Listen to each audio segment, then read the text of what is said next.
গ্রেফতার হতে পারেন পুতিন। ইউরোপে গেলে হাঙ্গেরিতে ট্রাম্পের সাথে তার বৈঠক হবে কিভাবে? তাকে আটকের সাহস আছে কি কোনো দেশের? ৮০ বার যুদ্ধবিরতিতে ভেঙে গেল ১০ দিনে ৯৭ ফিলিস্তিনিকে হত্যা করেছে ইসরায়েল। গাজা সফরে মার্কিন দূত, হামলা বন্ধ হবে কি? মাত্র ৩০ দিনে পৌঁছানো যাবে মঙ্গল গ্রহে। যুগান্তকারী প্রযুক্তি প্লাজমা ইঞ্জিন তৈরি রাশিয়ার। কি এই প্লাজমা ইঞ্জিন? আসসালামু আলাইকুম, দেখছিলেন Bangla vision world news headline. এবারে বিস্তারিত। গ্রেফতার হতে পারেন রুশ প্রেসিডেন্ট ভ্লাদিমির পুতিন ইউরোপে গেলেই। তবে আন্তর্জাতিক অপরাধ আদালতের গ্রেফতারি পরোয়ানাকে তোয়াক্কা না করে ইউরোপ সফরের প্রস্তুতি নিচ্ছেন তিনি। কারণ হাঙ্গেরির রাজধানী বুদাপেস্টে মার্কিন প্রেসিডেন্ট ডোনাল্ড ট্রাম্পের সঙ্গে তার বৈঠক হওয়ার কথা রয়েছে। তাহলে কিভাবে ইউরোপে ঢুকবেন তিনি? কোন ঘুরপথে বেছে নেবেন প্রেসিডেন্ট পুতিন? যুদ্ধ অপরাধী ঘোষিত প্রবল ক্ষমতাবান রুশ প্রেসিডেন্ট পুতিনকে গ্রেফতারের দুঃসাহস কি দেখাবে কোনো দেশ? হাফিজুল ইসলামের ডেস্ক রিপোর্ট। ইউরোপে ঢুকতে গেলেই গ্রেফতার হবেন রাশিয়ার প্রেসিডেন্ট ভ্লাদিমির পুতিন। এমন আশঙ্কার মাঝেই আন্তর্জাতিক অপরাধ আদালতের ওয়ারেন্ট মাথায় নিয়ে হাঙ্গেরি সফরের পরিকল্পনা করেছেন তিনি। দেশটির রাজধানী বুদাপেস্টে মার্কিন প্রেসিডেন্ট ডোনাল্ড ট্রাম্পের সঙ্গে বৈঠকে বসবেন পুতিন। ইউক্রেন যুদ্ধের ভবিষ্যৎ নিয়ে দুই বিশ্বনেতার আসন্ন সম্মেলন আন্তর্জাতিক অঙ্গনে তুলছে নানামুখী গুঞ্জন ও আলোচনার সমালোচনার ঝড়। সংশ্লিষ্ট মহলে প্রশ্ন উঠেছে, আইসিসির সদস্য রাষ্ট্রগুলোর আকাশসীমা পেরিয়ে কিভাবে পুতিন পা রাখবেন ইউরোপের মাটিতে? যুদ্ধাপরাধী হিসাবে ঘোষিত রুশ প্রেসিডেন্টকে গ্রেফতার করার দুঃসাহস কি দেখাবে কোনো দেশ? ২০০২ সালে রোম স্ট্যাটিউট চুক্তির মাধ্যমে প্রতিষ্ঠিত হয় আন্তর্জাতিক অপরাধ আদালত আইসিসি। গণহত্যা, মানবতা বিরোধী অপরাধ ও ওয়ার ক্রাইমের মতো গুরুতর অপরাধের বিচার করা প্রতিষ্ঠানটির কাজ। অভিযুক্ত কোনো ব্যক্তি আইসিসির সদস্য রাষ্ট্রে প্রবেশ করলে তাকে গ্রেফতার করে আদালতের হাতে তুলে দিতে বাধ্য সেই দেশ। ২০২৩ সালে ইউক্রেনীয় শিশুদের অবৈধভাবে রাশিয়ায় সরানোর অভিযোগে পুতিনের বিরুদ্ধে গ্রেফতারি পরোয়ানা জারি করে আইসিসি। সেই হিসেবে হাঙ্গেরিতে প্রবেশের আগেই পুতিনের আটক হওয়ার কথা, কিন্তু সেরকম কিছু ঘটা প্রায় অসম্ভব একটি বিষয়।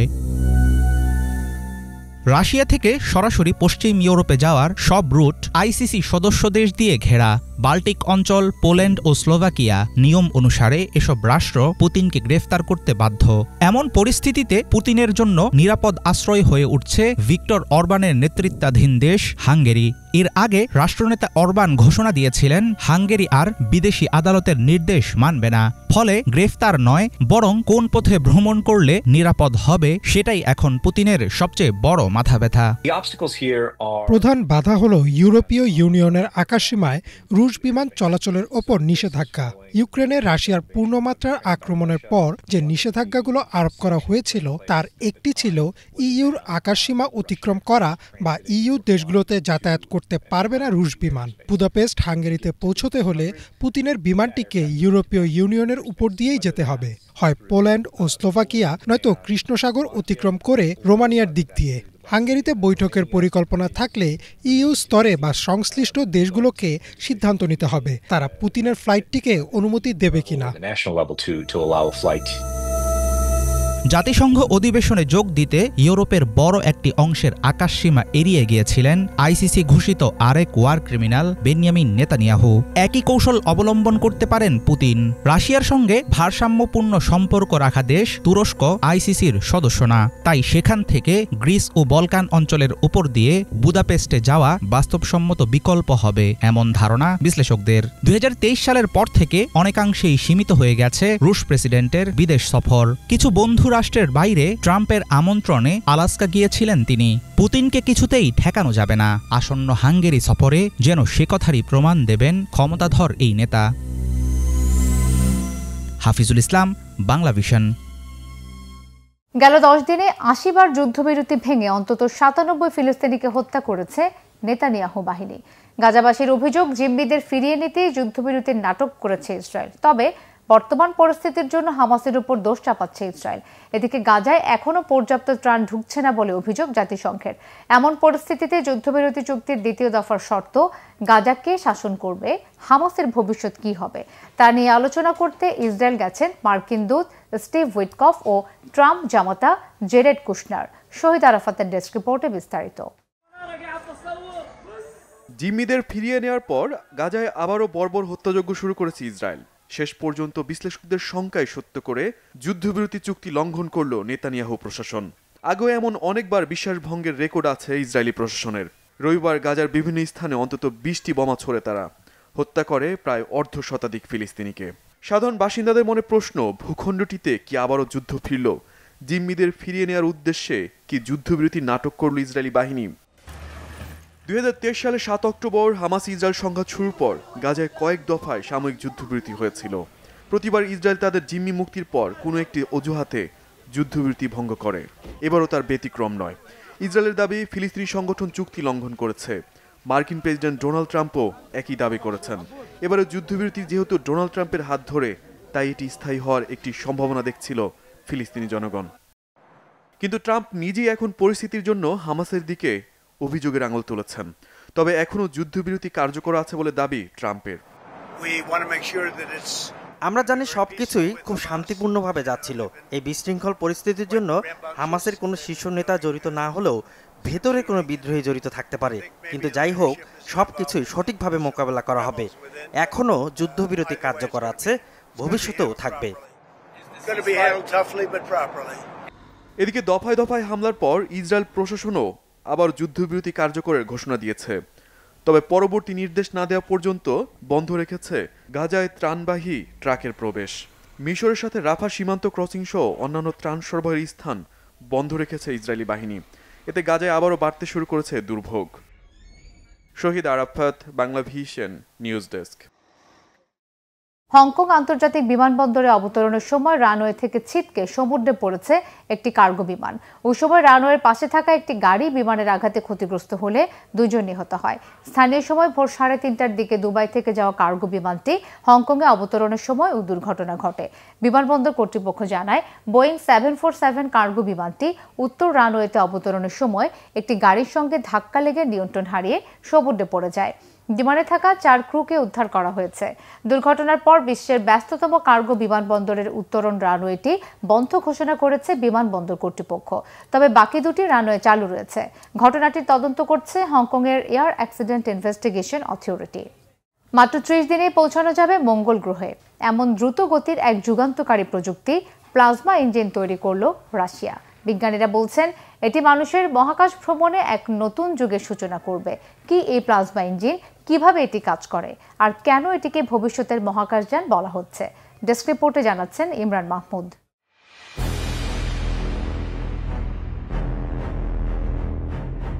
রাশিয়ার রাষ্ট্রীয় পরমাণু সংস্থা রসআটম সম্প্রতি তাদের তৈরি এক নতুন ধরনের প্লাজমা রকেট ইঞ্জিনের প্রোটোটাইপ উন্মোচন করেছে।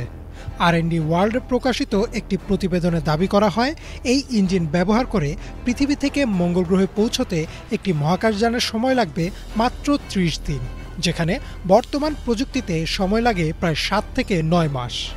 ওয়ার্ল্ড নিউক্লিয়ার নিউজের তথ্যমতে রাশিয়ার এই প্রযুক্তি স্পেসএক্সের স্টারশিপ বা নাসার আর্টেমিস প্রকল্পকেও গতি ও কর্মক্ষমতার দিক থেকে পেছনে ফেলতে পারে। প্রশ্ন আসতে পারে, প্লাজমা ইঞ্জিন আসলে কি? সহজভাবে বলতে গেলে এটি এমন এক ধরনের ইঞ্জিন যা সাধারণ জ্বালানির পরিবর্তে ব্যবহার করে প্লাজমা, যা হলো অত্যন্ত উচ্চ তাপমাত্রার আয়োনাইজ পদার্থ। পদার্থের 4টি মৌলিক অবস্থার মধ্যে একটির নাম প্লাজমা। এটি কঠিন, তরল ও গ্যাসের চেয়েও ভিন্ন। সূর্য, বজ্রপাত কিংবা নিয়ন বাতির ভেতরে যে আলোকিত কণাগুলো দেখা যায়, সেগুলোই আসলে প্লাজমা। নতুন ধরনের এই ইঞ্জিনে বিদ্যুতের সাহায্যে গ্যাসকে অতিমাত্রায় উত্তপ্ত করে তৈরি করা হয় প্লাজমা। তারপর সেই প্লাজমাকে চৌম্বক ক্ষেত্রের মাধ্যমে অত্যন্ত উচ্চ বেগে নির্গত করা হয়, যা রকেটকে সামনের দিকে ঠেলে দেয়।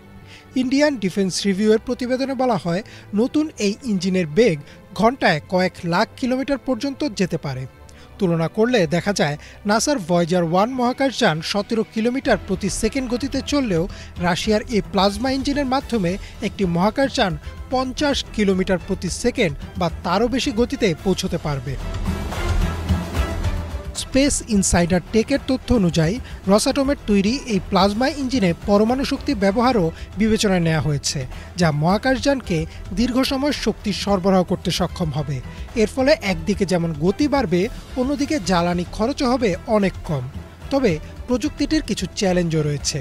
সাউথ চায়না মর্নিং পোস্টের প্রতিবেদনে বলা হয়, এত উচ্চ তাপমাত্রায় প্লাজমা তৈরি ও নিয়ন্ত্রণ করা অত্যন্ত জটিল একটি প্রক্রিয়া। রকেটের কাঠামোকে এই তীব্র তাপ ও বিকিরণ থেকে সুরক্ষিত রাখতে হবে। এছাড়া পরমাণু শক্তিচালিত সিস্টেমের ক্ষেত্রে নিরাপত্তা ঝুঁকিও অস্বীকার করা যায় না। একবার কোনো ত্রুটি দেখা দিলে তা ভয়াবহ পরিণতি ডেকে আনতে পারে। বর্তমানে প্রচলিত রাসায়নিক রকেটের তুলনায় এর ব্যয় অনেক কম হবে বলেই ধারণা করছেন বিশেষজ্ঞরা, কারণ এটি বারবার ব্যবহার করা যাবে এবং জ্বালানির চাহিদা থাকবে সীমিত। বিজনেস স্ট্যান্ডার্ডের প্রতিবেদনে বলা হয়, একবার এই ইঞ্জিন পুরোপুরি কার্যকর হলে পৃথিবী থেকে মঙ্গল পর্যন্ত যাত্রার খরচ কমে আসবে প্রায় ৮০% পর্যন্ত। এই প্রযুক্তির সবচেয়ে বড় সুবিধা হলো সময় ও নিরাপত্তা। মঙ্গলে যেতে সময় লাগবে মাত্র ১ মাস, অর্থাৎ নভোচারীদের দীর্ঘমেয়াদী বিকিরণ, খাদ্য ও অক্সিজেনের ঘাটতির ঝুঁকি কমে আসবে। তবে প্রযুক্তিটি এখনও পরীক্ষামূলক পর্যায়ে রয়েছে। বাস্তবে এটি ব্যবহারের আগে আরও কয়েক বছর সময় লাগতে পারে। নানা রকম চ্যালেঞ্জ থাকলেও বিজ্ঞানীরা আশাবাদী, যদি এই ইঞ্জিন সফলভাবে মহাকাশে ব্যবহৃত হয় তবে এটি কেবল মঙ্গল নয়, বরং সমগ্র সৌরজগৎ জয়ের পথ উন্মুক্ত করবে। দ্রুতগামী ও টেকসই এই প্রযুক্তি মহাকাশ ভ্রমণকে করে তুলবে বাস্তবসম্মত ও বাণিজ্যিকভাবে লাভজনক। অনেকেই বলছেন এটি হবে রকেট প্রযুক্তির পরবর্তী বিপ্লব। ইমরান মাহমুদ, বাংলাভিশন। অবিশ্বাস্য এক চুরির ঘটনার সাক্ষী হলো ফ্রান্সের লুভর জাদুঘর। দিন দুপুরে চুরির ঘটনা ঘটল প্যারিসের বিশ্বখ্যাত এই জাদুঘরে। রবিবার সকালে ৩ জন মুখোশধারী জাদুঘর খোলার কিছুক্ষণ পর ভেতরে ঢুকে কাঁচ ভেঙে গ্যালারিতে ঢুকে এবং ৯টি মূল্যবান সোনার আইটেম নিয়ে পালিয়ে যায়, যার মধ্যে রয়েছে ফরাসি সম্রাট নেপোলিয়ন বোনাপার্টের স্বর্ণখচিত মুকুট। বিস্তারিত মির ফজলে রাব্বির ডেস্ক রিপোর্টে। পুরো একটি দল নিয়ে বিখ্যাত কোনো জাদুঘরে করা হচ্ছে দুর্ধর্ষ চুরি। হলিউডের সিনেমায় প্রায়ই দেখা যায় এমন দৃশ্য, তবে এবার সিনেমা নয়, বাস্তবেই ঘটল এমন ঘটনা। দিন দুপুরে চুরি হলো ফ্রান্সের বিখ্যাত লুভর জাদুঘরে। ফ্রান্সের রাজধানী প্যারিসে অবস্থিত ঐতিহাসিক লুভর জাদুঘর বিশ্বখ্যাত নিদর্শন সমূহের অন্যতম সংগ্রহশালা এই জাদুঘর, যেখানে রাখা আছে লিওনার্দো দা ভিঞ্চির আঁকা মোনালিসা সহ বহু অমূল্য শিল্পকর্ম। এবার সেই লুভর জাদুঘরেই ঘটল অবিশ্বাস্য এক চুরির ঘটনা। ঘটনাটি ছিল নিখুঁতভাবে পরিকল্পিত। ফরাসি গণমাধ্যমের খবরে জানা গেছে, ১৯ অক্টোবর সকালে 3 জন মুখোশধারী জাদুঘর খোলার কিছুক্ষণ পর ভেতরে প্রবেশ করেন। তারা সেখানে নদীমুখী দিকের অ্যাপোলো গ্যালারিতে পৌঁছাতে একটি হাইড্রোলিক মই ব্যবহার করেন, যেখানে ফ্রান্সের রাজকীয় গয়নার সংগ্রহ রাখা আছে। তারা কাঁচ ভেঙে গ্যালারিতে ঢোকেন এবং 9টি মূল্যবান সোনার আইটেম নিয়ে পালিয়ে যান, যার মধ্যে রয়েছে ফরাসি সম্রাট নেপোলিয়ন বোনাপার্টের স্বর্ণখচিত মুকুট। সামাজিক মাধ্যমে প্রকাশিত ভিডিওতে জাদুঘরের ভেতরে হলুদ রঙের কাপড় পরিহিত এক ব্যক্তিকে দেখা যায়। ভিডিওতে দেখা যায় সে ব্যক্তি ডিসপ্লে ক্যাবিনেট থেকে দ্রুত চুরির কাজ সম্পন্ন করছেন। চুরির পর মুখোশধারী ব্যক্তিরা স্কুটারে করে পালিয়ে যান, আর এই পুরো ঘটনাটি ঘটেছে মাত্র 4 মিনিটে। ঘটনার পরপরই জাদুঘরটি বন্ধ করে দেওয়া হয়। তাৎক্ষণিক চুরি হওয়া জিনিসপত্রের মূল্য এখনও জানা যায়নি। চুরি হওয়া 9টি অলংকারের মধ্যে একটি পরে জাদুঘরের বাইরে উদ্ধার হয়েছে। এছাড়াও সামাজিক মাধ্যমে জাদুঘরের বাইরে পাওয়া একটি রাশিয়ান পাসপোর্টের ছবি ভাইরাল হয়। ফলে মুখোশধারীরা রাশিয়ার নাগরিক হতে পারেন বলেও মনে করছেন অনেকে। গত 1 বছরে বিশ্বের বিভিন্ন জাদুঘরে বেশ কয়েকটি চুরির ঘটনা ঘটছে। এর কারণ হলো জাদুঘরের নিরাপত্তার চেয়ে অন্যান্য কার্যকলাপে বেশি মনোযোগ দেওয়া হচ্ছে। নিরাপত্তা কর্মীরা মাসের পর মাস ধরে সতর্কতা জারি করে আসছেন, তবে কর্তৃপক্ষ এসব সতর্কতা সম্পূর্ণরূপে উপেক্ষা করছে। আমরা অনুরোধ করছি, এসব অনুষ্ঠানের পেছনে অর্থ ব্যয় বন্ধ করুন এবং জাদুঘরের নিরাপত্তার জন্য বাজেট বেশি বরাদ্দ করুন। ফ্রান্সের স্বরাষ্ট্রমন্ত্রী লোর নিউজেজে আশা প্রকাশ করেছেন, এই চোরদের দ্রুত আইনের আওতায় আনা হবে। তবে ঐতিহাসিক ও সাংস্কৃতিক গুরুত্বে চুরি হওয়া জিনিসের মূল্যায়ন টাকার অঙ্কে করা সম্ভব নয়। চোরদের সন্ধানে ইতোমধ্যে দেশজুড়ে তল্লাশি শুরু হয়েছে। এছাড়াও খতিয়ে দেখা হচ্ছে সিসিটিভির ফুটেজ। 10টি ফুটবল মাঠের সমান আয়তনের লুভর জাদুঘরে প্রতিদিন ভিড় করেন প্রায় 30,000 দর্শক। 1546 সালে ফরাসি রাজপরিবারের একটি প্রাসাদ হিসেবে তৈরি হয়েছিল এই জাদুঘর। এরপর কয়েকশো বছর ধরে ফরাসি রাজপরিবারের রত্নভাণ্ডার ও শিল্প সামগ্রী রাখা হয় সেখানে। এর আগেও বিশ্বের বিখ্যাত এই জাদুঘরে একাধিকবার চুরি ও চুরির চেষ্টার ঘটনা ঘটেছে। এর মধ্যে সবচেয়ে আলোচিত ঘটনা ছিল লিওনার্দো দা ভিঞ্চির বিখ্যাত মোনালিসা শিল্পকর্ম চুরি। 1911 সালে জাদুঘরের এক সাবেক কর্মচারী জাদুঘর থেকে ছবিটি কোটের নিচে নিয়ে লুকিয়ে চলে যান। 2 বছর পর এটি ইতালির ফ্লোরেন্স থেকে উদ্ধার করা হয়। মীর ফজলে রাব্বি, বাংলা ভিশন। দনবাস অঞ্চলটি রাশিয়ার দখলে চলে গেছে সেটা মেনে নিয়ে ইউক্রেনের প্রেসিডেন্ট ভলোদিমির জেলেনস্কিকে দ্রুত যুদ্ধ শেষ করার জন্য চাপ দিচ্ছেন মার্কিন প্রেসিডেন্ট ডোনাল্ড ট্রাম্প। হোয়াইট হাউসে হওয়া সাম্প্রতিক বৈঠকে জেলেনস্কির উপর মার্কিন প্রেসিডেন্ট এই চাপ প্রয়োগ করেন বলে বিভিন্ন সূত্রের বরাতে জানিয়েছে রয়টার্স। অন্যদিকে ট্রাম্পের এই প্রস্তাব মানতে নারাজ জেলেনস্কি। তার কাছে নিজ দেশের কিছু অংশ ছেড়ে দেয়া প্রকারান্তরে রাশিয়ার কাছে আত্মসমর্পণের সামিল। হিজল জুবারের ডেস্ক রিপোর্টে বিস্তারিত। ইউক্রেনকে রাশিয়ার কাছে হার মানতে বলছেন ট্রাম্প। সম্প্রতি জেলেনস্কির সঙ্গে হওয়া বৈঠকে তার কথাবার্তা যেন তেমনটাই শোনালো। বৈঠক বিষয়ে অবগত দুটি সূত্র রয়টার্সকে জানিয়েছে, হোয়াইট হাউসে উত্তেজনাপূর্ণ বৈঠকে জেলেনস্কিকে রাশিয়ার কাছে ইউক্রেনের কিছু অঞ্চল ছেড়ে দেওয়ার জন্য চাপাচাপি করেন ট্রাম্প। স্বাভাবিকভাবেই বৈঠক শেষে হতাশ হন ইউক্রেনীয় প্রতিনিধিরা। এদিন ট্রাম্প জেলেনস্কিকে বলেন, ইউক্রেনের রাশিয়া সংলগ্ন দনবাস অঞ্চল মস্কোর দখলে চলে গেছে। ইউক্রেনের বিষয়টি মেনে নিয়ে এই অবস্থাতেই চুক্তি করা উচিত। সে সময় জেলেনস্কি বলেন যে তিনি কখনোই স্বেচ্ছায় রাশিয়াকে কোনো ভূখণ্ড ছেড়ে দেবেন না। এরপরও বৈঠকের পর ট্রাম্প প্রকাশ্যে বলেন, বর্তমান ফ্রন্টলাইন অনুসারেই যুদ্ধবিরতি হওয়া উচিত। 19 অক্টোবর সাংবাদিকদের সামনে ট্রাম্প আবারও একই অবস্থান তুলে ধরেন। তিনি বলেন, আমরা মনে করি এখনকার ফ্রন্টলাইনেই থেমে যাওয়া উচিত। এর বাইরে তুমি এটা নাও আমরা ওটা নেই এমন করতে গেলে আলোচনা অনেক জটিল হয়ে যাবে। এভাবে কোনো সমাধান আসবে না। এ সময় রয়টার্সের এক সাংবাদিক ট্রাম্পের কাছে জানতে চান তিনি জেলেনস্কিকে পুরো দনবাস রাশিয়ার হাতে ছেড়ে দিতে বলেছেন কিনা। উত্তরে ট্রাম্প বলেন, পুরোটা নয়, এখন যেমন আছে তেমনই থাকুক। এখন ওটা ভাগ হয়ে গেছে। আমার মনে হয় 78% জায়গা ইতোমধ্যেই রাশিয়া দখল করে নিয়েছে। এখন যেভাবে আছে সেভাবেই রেখে দেয়া ভালো। ভবিষ্যতে এসব নিয়ে আলোচনা করা যাবে। বৈঠকটি জেলেনস্কির জন্য হতাশাজনক ছিল। তিনি আশা করেছিলেন ট্রাম্প ইউক্রেনকে দূরপাল্লার টমাহক ক্ষেপণাস্ত্র দেবেন, যা দিয়ে রাশিয়ার ভেতর পর্যন্ত আঘাত হানা সম্ভব। কিন্তু সে ব্যাপারে ইতিবাচক সাড়া পাননি তিনি। যুক্তরাষ্ট্রের ভাইস প্রেসিডেন্ট জেডি ভ্যান্স জানিয়েছেন, ট্রাম্প এখনও টমাহক দেওয়ার ব্যাপারে সিদ্ধান্তে আসেননি। বিশ্লেষকরা বলছেন, সাম্প্রতিক এই বৈঠক ইঙ্গিত দিচ্ছে যে কিয়েভের জন্য অগ্রহণযোগ্য হলেও ট্রাম্প দ্রুত একটি সমঝোতা চুক্তির দিকে ঝুঁকতে চাইছেন। বিশেষ একটি সূত্র রয়টার্সকে জানিয়েছে, বৈঠকটি খুব বাজে ছিল। বার্তাটি ছিল স্পষ্ট, চুক্তি না করলে ইউক্রেন ধ্বংস হয়ে যাবে। তবে আরেক সূত্র মতে ট্রাম্প সরাসরি ইউক্রেন ধ্বংস হবে এমন কথা বলেননি। তবে দুটি সূত্রই নিশ্চিত করেছে বৈঠকে ট্রাম্প একাধিকবার অশালীন শব্দ ব্যবহার করেছেন।